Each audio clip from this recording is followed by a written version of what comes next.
আমাদের এই মিছিল নিকট অতীত থেকে অনন্তকালের দিকে।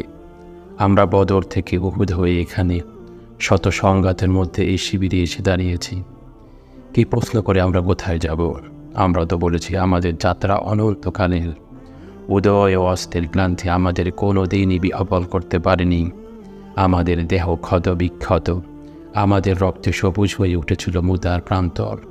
পৃথিবীতে যত গোলাপ ফুল ফোটে তার লাল বর্ণ আমাদের রক্ত, তার সুগন্ধ আমাদের নিঃশ্বাস বায়ু। আমাদের হাতে একটি মাত্র গ্রন্থ, আল কুরআন। এই পবিত্র গ্রন্থ কোনো দিন কোনো অবস্থায় কোনো তাওহীদবাদীকে থামতে দেয়নি। আমরা কি করে থামি? আমাদের গন্তব্য তো এক সোনার তরুণের দিকে, যা এ ভূপৃষ্ঠে নেই। আমরা আমাদের সঙ্গীদের চেহারার ভিন্নতাকে গ্রাহ্যের মধ্যে আনি না, কারণ আমাদের আত্মার গুঞ্জন হু হু করে বলে, আমরা এক আত্মা, এক প্রাণ। শহীদের চেহারার কোনো ভিন্নতা নেই।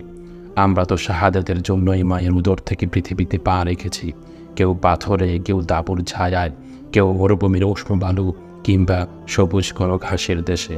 আমরা আজন্ম মিছিলেই আছি, এর আদি বা অন্ত নেই। 1500 বছর ধরে সভ্যতার উত্থান পতনে আমাদের পদশব্দ একটুও থামেনি। আমাদের কত সাথীকে আমরা এই ভূপৃষ্ঠের কন্দরে কন্দরে রেখে এসেছি। তাদের কবরে ভবিষ্যতের গুঞ্জন একদিন মধুমক্ষিকার মতো গুঞ্জন তুলবে। আমরা জানি আমাদের ভয় দেখিয়ে শয়তান নিজেই অন্ধকারে পালিয়ে যায়। আমাদের মুখে ভয়ে আগামী উষার উদয়কালের নরম আলোর ঝলকান। আমাদের মিছিল ভয় ও ধ্বংসের মধ্যে বিশ্রাম নেয়নি, নেবে না। আমাদের পতাকায় কালেমা তাইয়্যিবা, আমাদের এই বাণী কাউকে কোনো দিন থামতে দেয়নি। আমরাও থামব না।